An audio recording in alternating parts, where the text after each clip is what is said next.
Agri-Challenge, le magazine de l'entrepreneuriat agricole et du développement durable.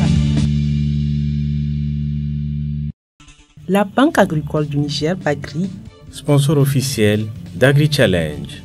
Bagri, nous œuvrons pour votre autonomie. Chers téléspectateurs, ravis de vous retrouver dans Agri-Challenge, le magazine de l'entrepreneuriat agricole et du développement durable. Samedi 18 février 2023, Saveurs d'Afrique a procédé au lancement de ses produits phares devant les bureaux du RECA. En effet, 4 types d'épices naturelles ont été mises en marché et ce pour être à la portée de toutes les bourses et même les plus modestes. Créer un cadre de dialogue avec ses clients pour découvrir leurs principales attentes, c'est le point fort de la Banque agricole du Niger, Bagri. Dans ce sens, la banque a tenu le 18 février 2023 une rencontre avec la plateforme paysanne du Niger. Les échanges ont porté sur les problèmes et perspectives que la banque accorde aux acteurs de la chaîne de valeur agricole. Agri-Challenge vous propose de suivre la synthèse des sujets abordés lors de cette rencontre. Dans le cadre de la promotion de l'entrepreneuriat agricole au Niger, le gouvernement a mis en place des mécanismes d'accompagnement des PME-PMI. C'est le cas du ministère des Finances qui a lancé le Fonds national d'appui aux petites et moyennes entreprises et industries FONAP qui facilite le financement à de nombreuses entreprises, principalement celles du domaine agricole. Alors, chers téléspectateurs, restez avec nous pour découvrir le développement de tous ces reportages. À tout de suite. Agri-Challenge.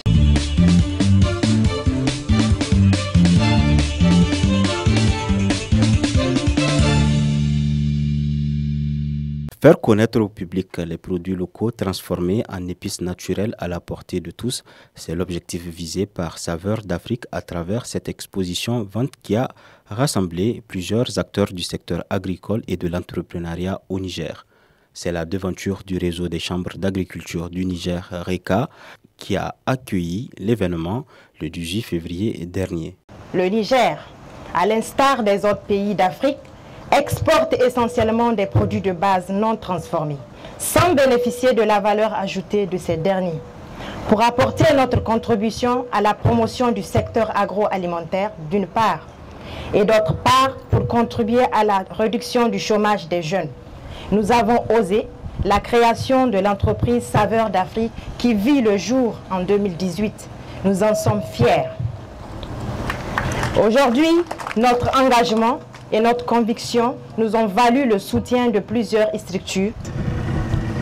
La mise en marché des produits dont le conditionnement est adapté à tous les ménages se justifie pour répondre aux exigences des consommateurs qui de plus en plus ont des habitudes alimentaires sélectives et exigeantes tant dans la qualité que le prix. L'objectif que nous voulons nous fixer, c'est que nous puissions, comme le fait partout, dans beaucoup de pays de la sous-région en tout cas, qu'on puisse dire que sur les marchés du Niger, nous avons des produits de qualité à des prix concurrentiels. Que les Nigériens consomment 80%, sinon 100% de produits locaux, parce que ces produits seront disponibles et de qualité et à des prix, encore une fois, abordables pour toutes les bourses. La concurrence des produits extérieurs sur le marché local représente un défi majeur pour les entreprises agricoles au Niger. Heureusement, le RECA, à travers un accompagnement et un appui conseil, œuvre en faveur du monde rural et les femmes transformatrices de l'agroalimentaire en général. Il s'agit également pour le RECA de faire en sorte que les produits locaux nigériens soient valorisés pour occuper le marché nigérien, voire sous-régional. Il y a un marché intérieur très important qui est aujourd'hui occupé par des produits exportés et des produits qui sont, dans la majorité des cas, qui ne sont pas de qualité. Et je pense que les initiatives de Saveurs d'Afrique et d'autres initiatives rentrent aussi dans la promotion des produits agricoles. C'est ça l'industrie nigérienne, c'est ça la réalité nigérienne. Aujourd'hui, l'environnement nigérien est occupé par tout un réseau de femmes transformatrices, tout un réseau d'hommes transformateurs, tout un réseau de porteurs d'initiatives de ce genre. Ces initiateurs, ces promoteurs méritent d'être encouragés. Le gouvernement a mis en place beaucoup d'outils. Je peux parler du FISAN, je peux parler du FONAP, de la BAGRI et d'autres mécanismes qui ont été mis en place et qui sont accompagnés par le gouvernement nigérien.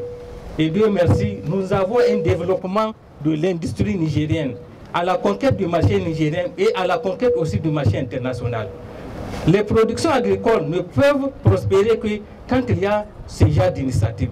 Et c'est pour ça que le réseau national des chambres d'agriculture accompagne ces promoteurs en termes de conseils, en termes d'information, en termes de préparation pour aller vers des institutions financières, pour aller vers des mécanismes de financement.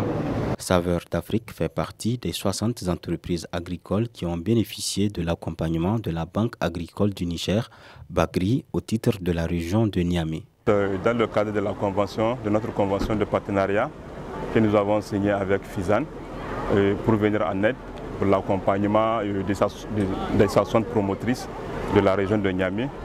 Donc c'est dans ce cadre que Saveurs d'Afrique fait partie de ces 60 promotrices.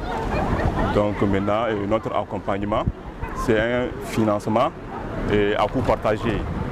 Donc à coût partagé, ça veut dire que maintenant, c'est un financement dans le cadre où le promoteur apporte ses 10% de son coût du projet. Donc FISAN lui apporte 40% de la subvention et la Bagri fait un crédit de 50% de son coût de son projet.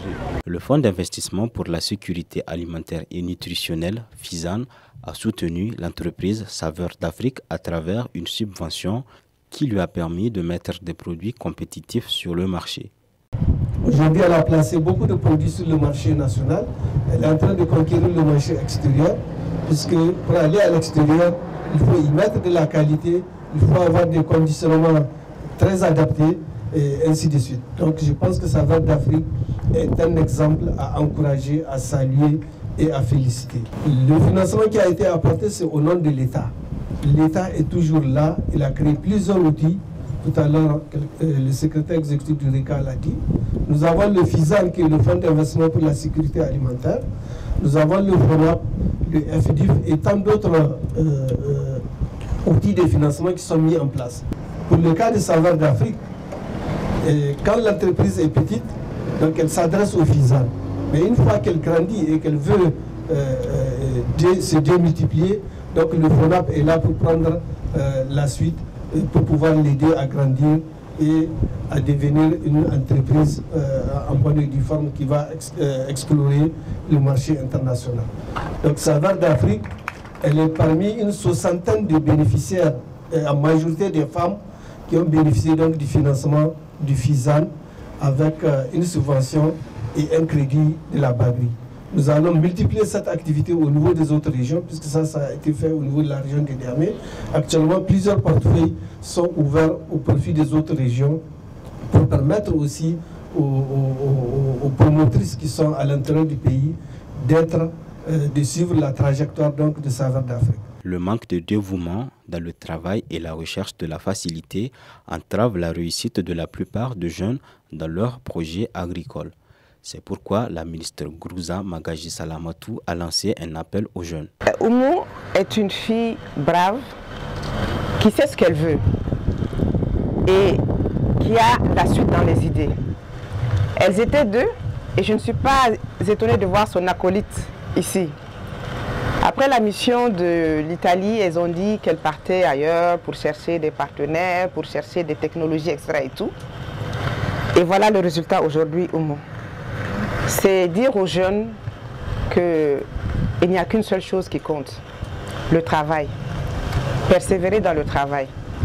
Le directeur général du FISAN l'a dit aujourd'hui.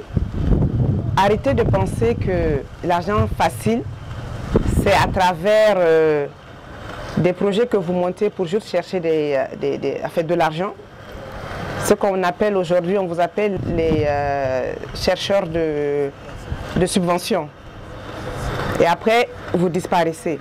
Et vous ne réussirez pas comme ça. Nous remercions vraiment tous les partenaires qui ont soutenu Oumulher, la directrice promotrice de Saveurs d'Afrique.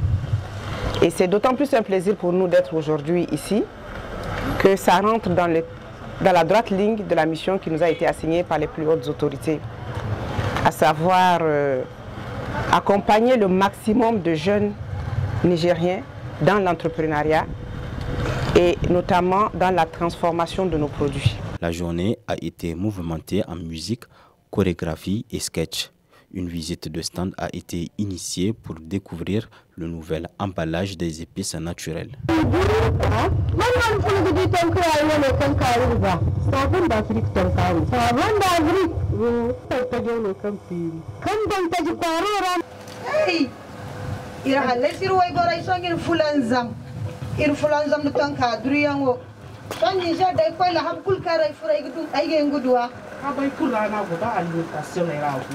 Alimentation, il faut alimentation quoi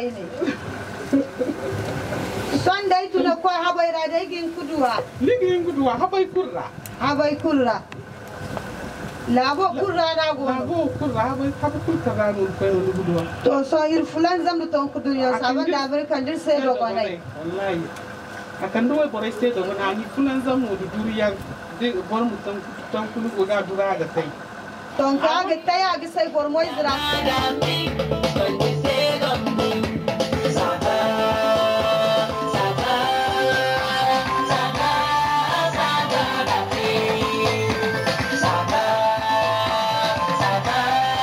Cette initiative de Saveurs d'Afrique, très appréciée, a été fortement encouragée. Oumou sait que c'est vraiment une vraie battante. Je l'apprécie dans ce sens parce qu'elle se bat. Vraiment, c'est une femme battante. Elle ne se laisse pas faire. Elle ne se fatigue pas. Elle est toujours dans le travail. Et le travail, seul le travail paye. La mise à marché des produits naturels dans un nouveau conditionnement devrait permettre à Saveurs d'Afrique de conquérir le marché intérieur et extérieur dans le contexte de la zone de libre-échange continentale africaine ZLECAf. Une fois de plus, la promotion de l'entrepreneuriat agricole vient de prouver à travers l'exemple de Saveurs d'Afrique qu'il constitue l'un des leviers du développement du Niger.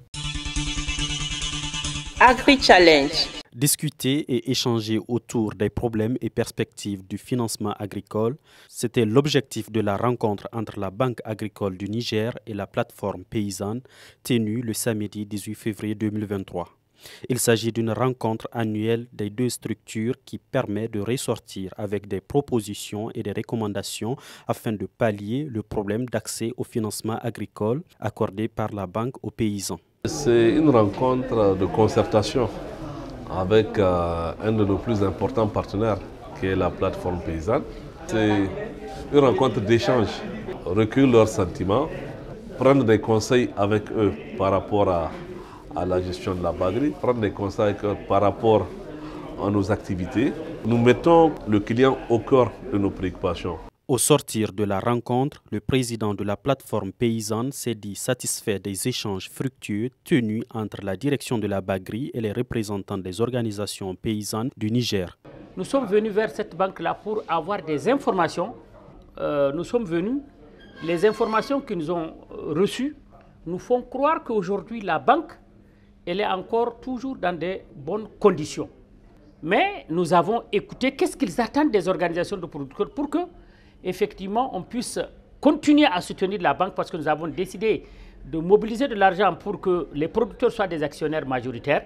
Et nous avons été aussi ravis d'écouter les responsables avec lesquels nous avons décidé, en tout cas, de mettre en place des mécanismes, non seulement pour informer les gens, mais pour mobiliser les producteurs pour soutenir leur banque parce qu'elle reste et demeure encore notre souci pour qu'effectivement la banque puisse jouer son rôle d'acteur de développement.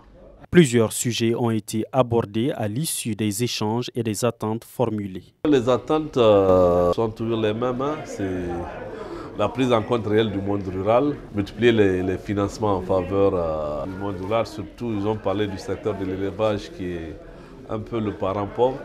Donc nous allons essayer de recadrer avec eux pour voir comment est-ce qu'on peut investir dans ce secteur. Surtout que le Niger a un potentiel énorme en termes de cheptel. Donc voilà, c'est de chercher un produit qui cadre avec le secteur de l'élevage. Le premier élément, c'est le dialogue. Comment renforcer le dialogue aussi bien au niveau central qu'au niveau des agences. Alors, donc, nous avons convenu de mettre en place un mécanisme qui va permettre des rencontres périodiques à tous les niveaux. Aujourd'hui, avec tous les risques que nous avons avec l'insécurité, tous les producteurs, en tout cas, on s'est engagé à faire en sorte que les gens viennent vers la banque.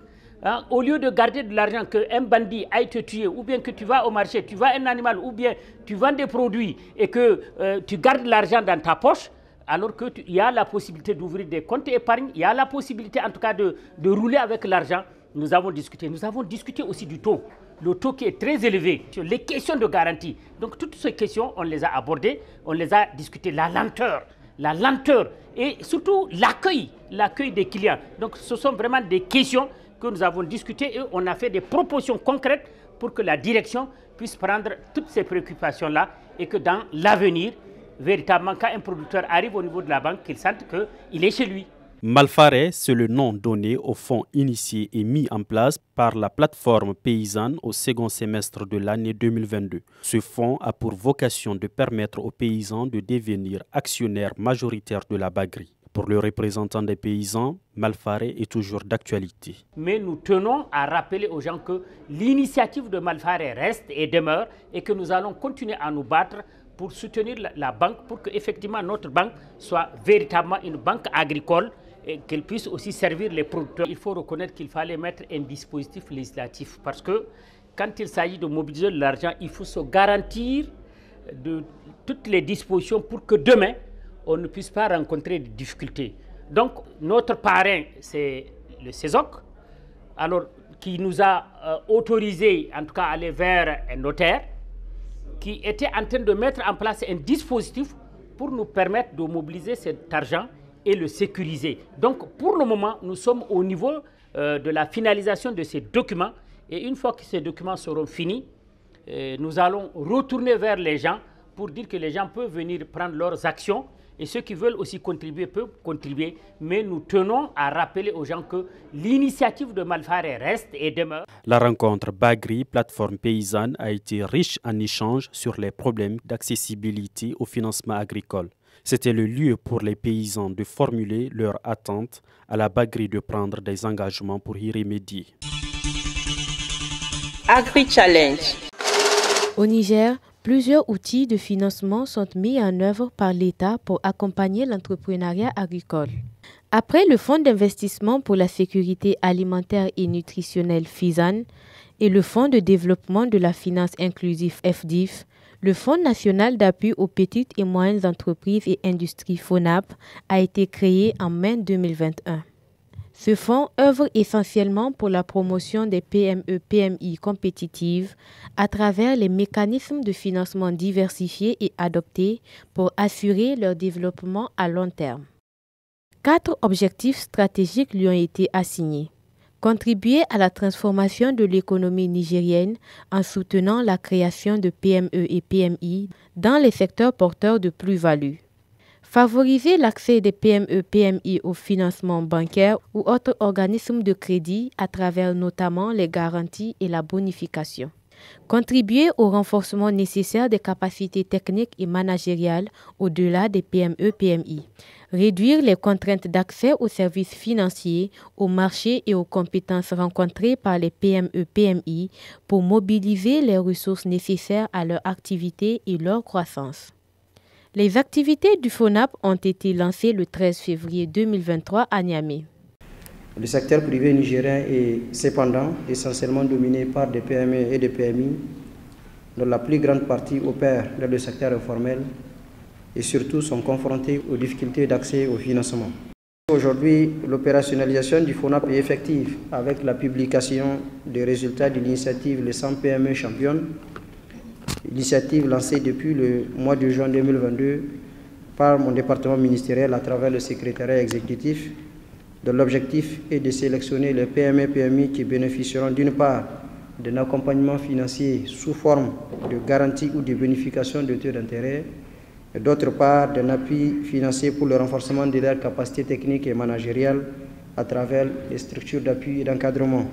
À la fin, c'est 109 dossiers qui ont été acceptés par les banques pour un besoin de financement de 10 milliards 28. Les 109 dossiers acceptés bénéficieront du financement des banques qui ont répondu favorablement et avec lesquelles nous signerons incessamment des conventions de partenariat. Pour cette première phase de cette opération, qui est la première d'un long processus, le FONAP apportera une garantie à hauteur de 70% du montant de crédit octroyé par les banques, soit un montant de 7,3 milliards. J'encourage et surtout j'engage le secrétariat exécutif du FONAP à assurer un suivi rigoureux de ces projets et à poursuivre dans la même lancée afin que nous atteignions les objectifs qui nous sont assignés, particulièrement ceux de contribuer à la transformation de l'économie nigérienne. Des critères d'éligibilité ont été bien définis par le FONAP pour permettre aux porteurs des projets agricoles d'être sélectionnés. Pour être éligible aux appuis du FONAP, il faut d'abord que vous soyez une PME qui répond à la définition qui était définie dans la charte des PME-PMI du Niger. Il faut avoir un chiffre d'affaires inférieur ou égal à 1 milliard. Donc ça veut dire que les entreprises qui ont un chiffre d'affaires au-delà de 1 milliard ne sont pas éligibles chez nous. Mais c'est les chiffres d'affaires évalués sur une période. Ce n'est pas qu'à un moment du mois, si vous avez dépassé 1 milliard, automatiquement, non.